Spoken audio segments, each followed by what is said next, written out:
I don't know why it is that often the weather seems to match a man's moods, but this day in particular it had run a perfect parallel to mine. But at last the storm broke, and so did I. The only way to ease my mind was to turn to action. Scotland Yard was the perfect place to begin.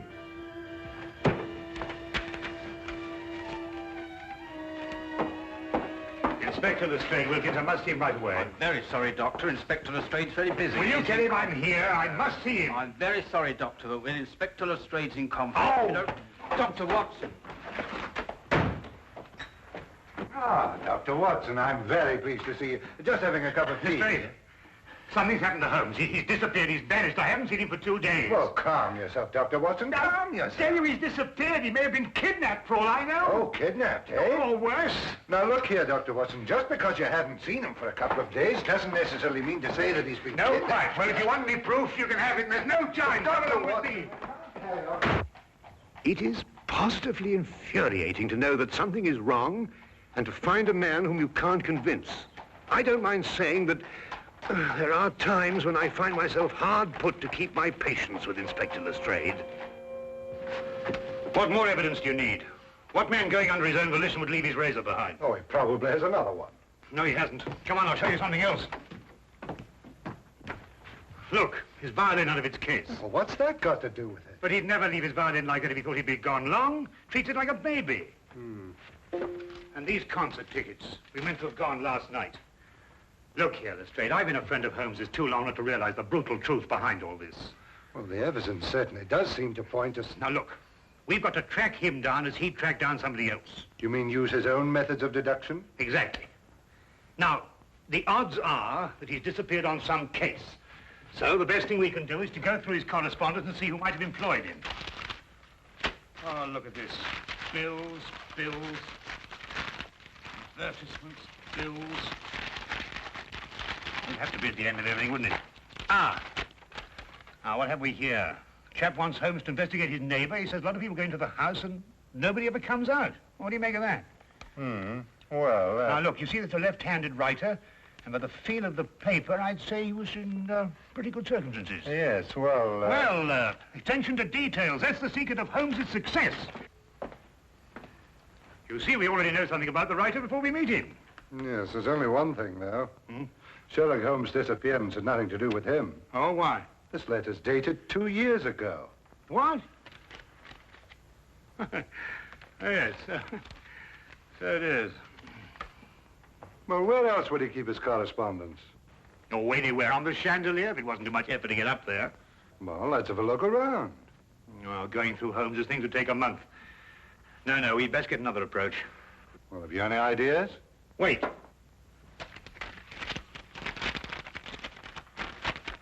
Dear sir, please call upon the undersigned at the earliest convenience on a matter of extreme urgency. Signed, John Smithson, Ye Quaint Old Curiosity Shop, 7 Bachelor Lane.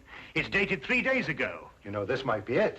You're right. It is. Come on, Lestrade. Holmes' life may depend on our speed.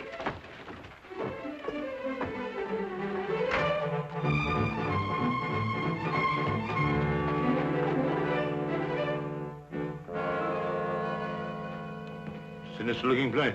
Well, it looks just like any other old curiosity shop to me. You think so? Then why was this Smithson so keen to get Holmes here, eh? Yes, interesting. What, do you mean all this stuff in the window? I mean the stuff that isn't in the window. Look, I don't understand you, Dr. Watson. What do you mean? Well, it's perfectly obvious, isn't it? No. Oh, isn't it? Well, we won't get anywhere standing here. Come on. Wait a minute, Dr. Watson. I still don't know what you mean by all this stuff that isn't in the window. Come along, Lestrade.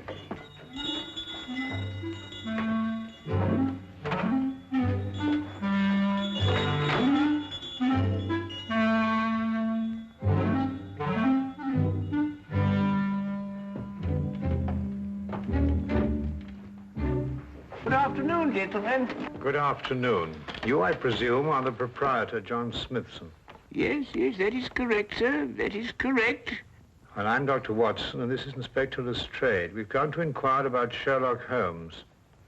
Sherlock Holmes? Yes, a tall fellow, thin. Wears a deer-stalking cap. I'm afraid I've never met the gentleman, no. But you wrote him a letter saying you wished to see him on a matter of extreme urgency. You must be mistaken, sir. I'll take a look at this letter.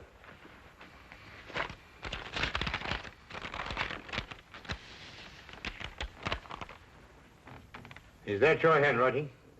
Oh, it isn't anything like my handwriting. Here, I'll show you what my handwriting is like.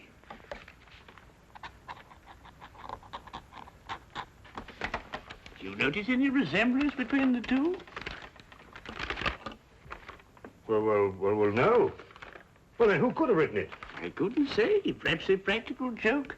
At any rate, all is well here, and I'm fortunately in no need of help. Oh. Well, do you mind if we browse around a bit?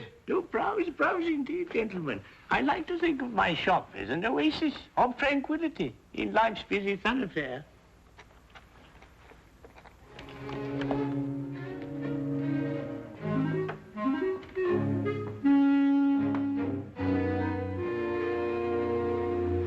What are you doing?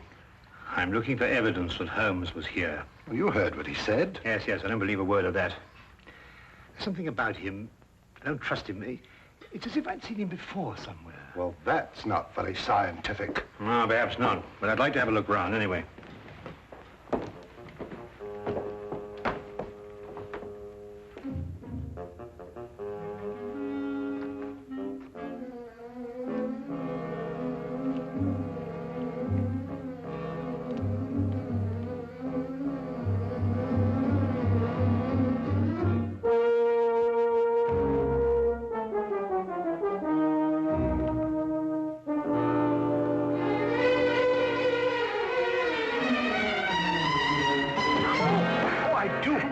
Pardon. Quite all right. Oh, how clumsy of me. No, not at all. No, It was Mrs. all Dillon. my fault. I wasn't looking where I was going. Of course, Thank please. you. Not at all. Excuse me.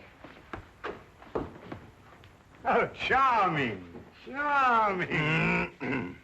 Yes, all right, to business.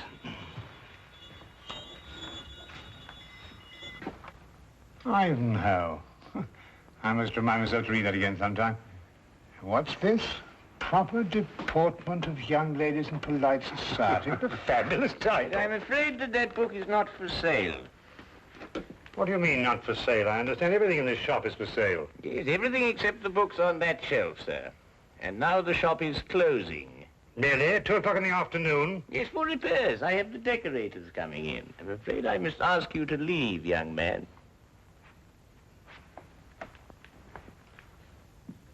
Cunning old rascal. Do you see how he tried to get rid of us, Lestrade? Oh, perhaps he has got some repairs to be done. Ah, nonsense. I insist on buying that book. Been looking for it for years. The proper deportment of young ladies in polite society. Precisely. I've been meaning to read that since I was a lad. Oh, very well, young man.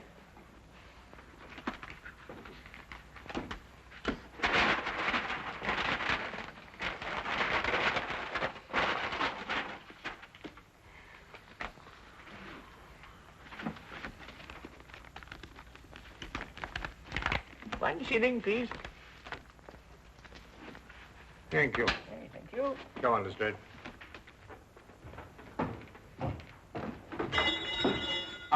Excuse me, Governor. Not at all.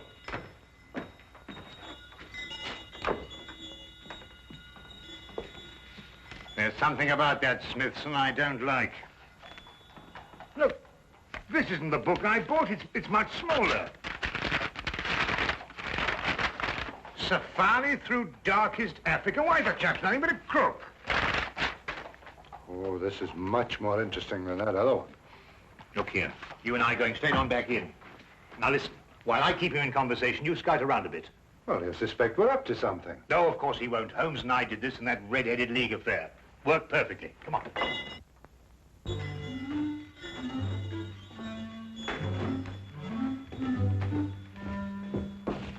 You've sold me the wrong book. My dear sir, Deliberately, if you ask me. Did I assure you, Safari through This is the book I wanted. No, that's not for sale. That happens to be a first edition, of which there are only 3 copies in existence. Proper deportment of young ladies in polite society. Now, that's the book I bought, and that's the book I... Dr. Watson.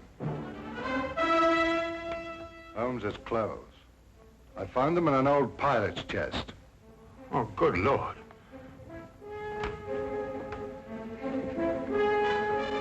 With blood stains. You thief! What have you done with him? You're under arrest, sir, and I warn you, anything you say will be taken down, and maybe you... Go, stop him! Don't let him get away! Oh, no, you don't. Watson, Lestrade, you idiots! Get out of the way! Oh, oh!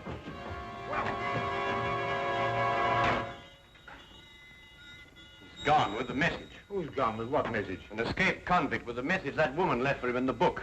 And it won't be easy to find him now that you two gentlemen have completely ruined my beautifully laid little trap. Naturally, I left my razor at home. I hardly needed it here, did I? The blood stains, Holmes. Red ink, Lestrade. I've been helping old Smithson make up his ledgers. And this escaped convict, who is he? John Carson. I expect you've had a report on him. Carson? Why, he got a life sentence for killing a man with a cleaver. That's him. He was using this shop as a message center, planting and picking up messages here from that book that you were so intent on buying. Oh, yeah. Proper deportment for young ladies in polite society. Smithson recognized him when he first came in. It seems that Carson was once employed here, but the old gentleman was afraid to go to the police. Why? Because Carson threatened to kill him if he did, so he sent for me instead. Hence my little disguise. You were waiting to nab Carson when he came in here for a message. Exactly. Oh, and we ruined it all. Oh, that's all right, Watson. The best laid plans of mice and men, you know. However, if we can trace the girl, then That'll be as hard as tracing Carson himself. Oh, I don't think it'd be all that difficult. It seems the good doctor has something up his sleeve. Only the name and address where the girl works. Well, how the deuce do you know that? Well, when I knocked her handbag out of her hand, I found a piece of paper, and on it was her hours of work and salary due to her. With the letterhead of the shop on the paper? Well done, Watson. Oh, it's nothing really. Pierre's Dress Shop, 17 Cottington Street. You know, I'd say that girl had the look of a mannequin about her. Don't you agree? Well, you know, Watson, I'm almost afraid not to.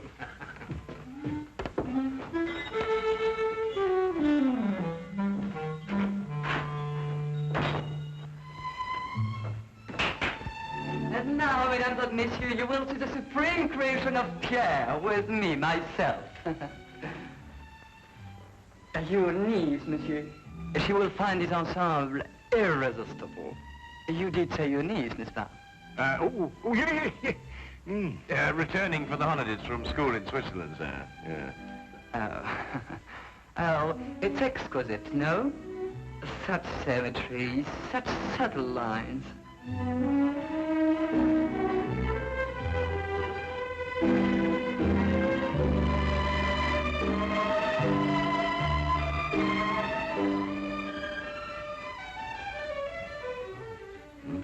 That's the girl we're looking for.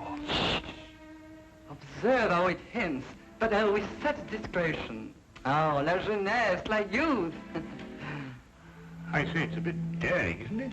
But it's daring age, monsieur, and now the 20th century.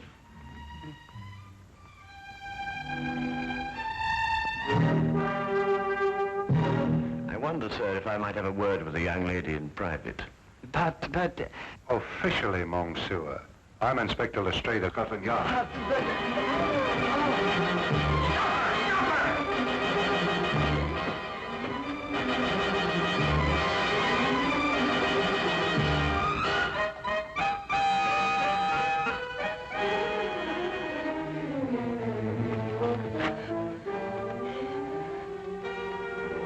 It really isn't any use, you know, even if you ran away.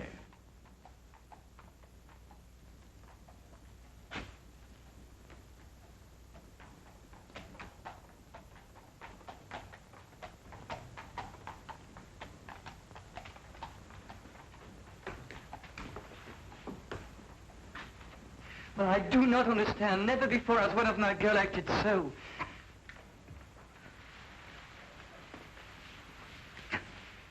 Would you mind telling me where he's hiding now, miss? I don't know. I swear I don't.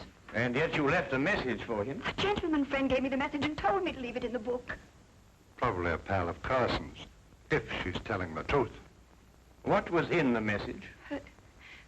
There was just a name and an address. I see. And what was the name? Jeremiah Westlake. I forget the address. Jeremiah Westlake. There was once a judge called Jeremiah Westlake. He retired several years ago.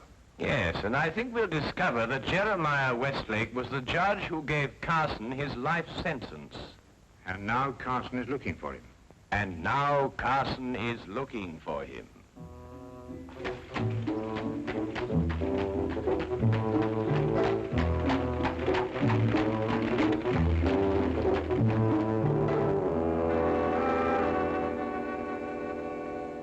Mr. Holmes, Dr. Watson, and Inspector Lestrade.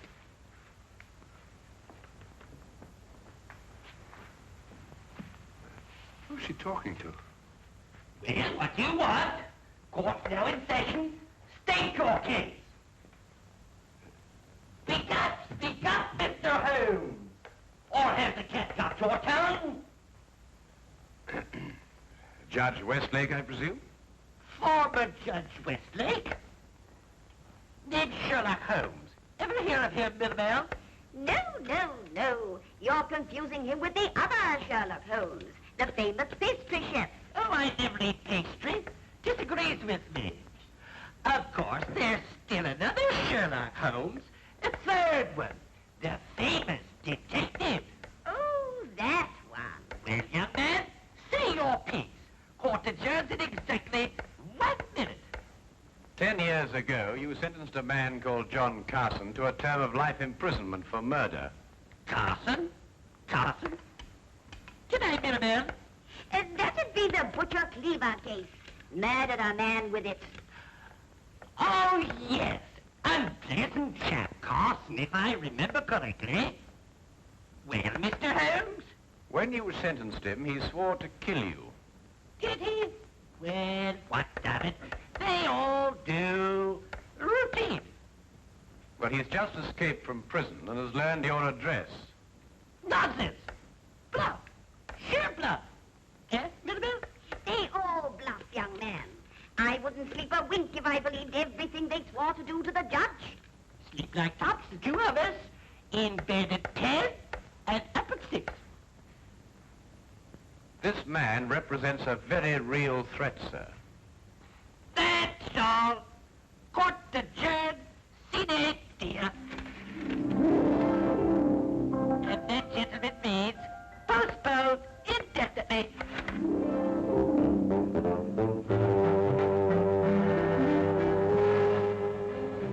Do forgive us our little whimsy, gentlemen. A hobby, you know. They're our children, really. We have no others, you see. It's a delightful hobby, Mrs. Westlake. About this man Carson, sir. With your permission, I'd like to place a guard in the house. Until we apprehend him, of course. Oh, dear me, no. Tumbling heaven knows what all over the place. I wouldn't hear of it, Inspector. We appreciate it, though.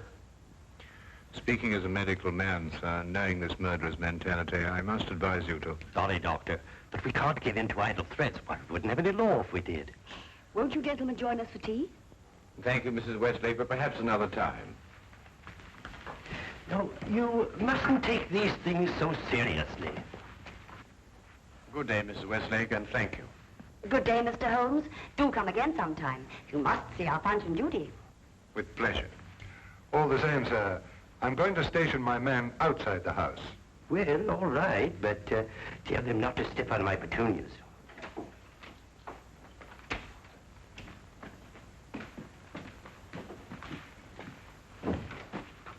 He says he's got a message for the judge, sir. I'm Westlake, my man. Here you are, Governor.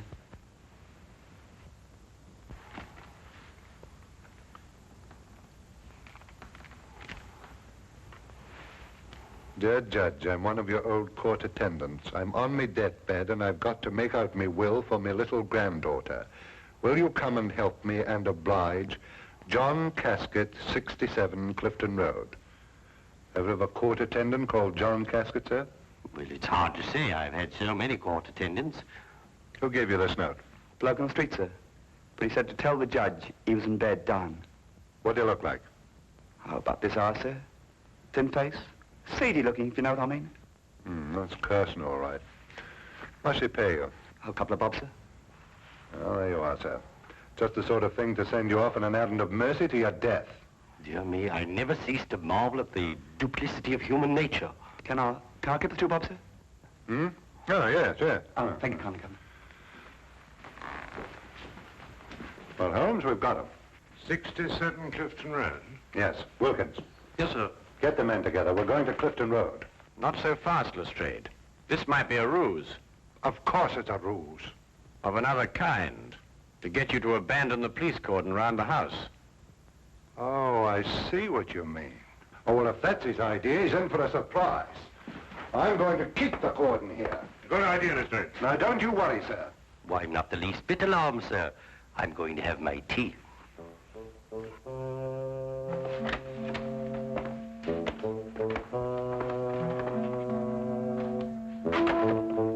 Don't budge from here. If you let anyone in this house, I'll have your skin.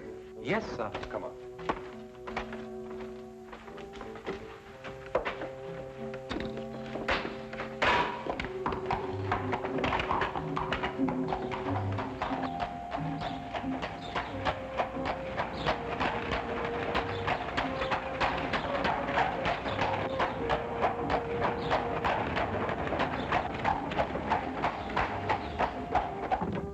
Oh, well, nab him either way. At Clifton Road or when he tries to break into the judge's house. Lestrade, who did that messenger describe? Carson, of course. And who else? You mean who else? Himself. He described himself, Lestrade. Cabby, turn around and go back to the house at once. As fast as you can. At last, I understood the cause for Holmes' concern. We had gone off and left the killer with the very man he'd sworn to kill. John Carson wasn't the kind of man to miss an opportunity like this. He was there, and we were not. There was nothing left for us to do but hope, and every passing second was against us.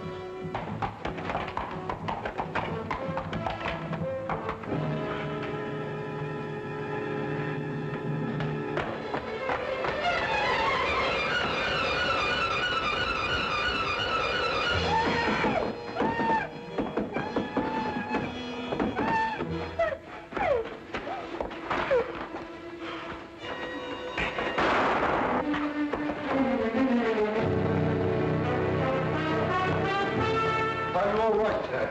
Mirabelle! Mirabelle! She's coming around, sir. The maid's all right. Mrs. Westlake. No, not too serious. Only suffering from shock. It's all right, dear. It's all over now. Jeremiah. Jeremiah, are you all right? Yes, dear. Oh, that terrible man. Oh, dear. Our poor children. I don't think they're damaged, dear. Sometimes I forget they're not real.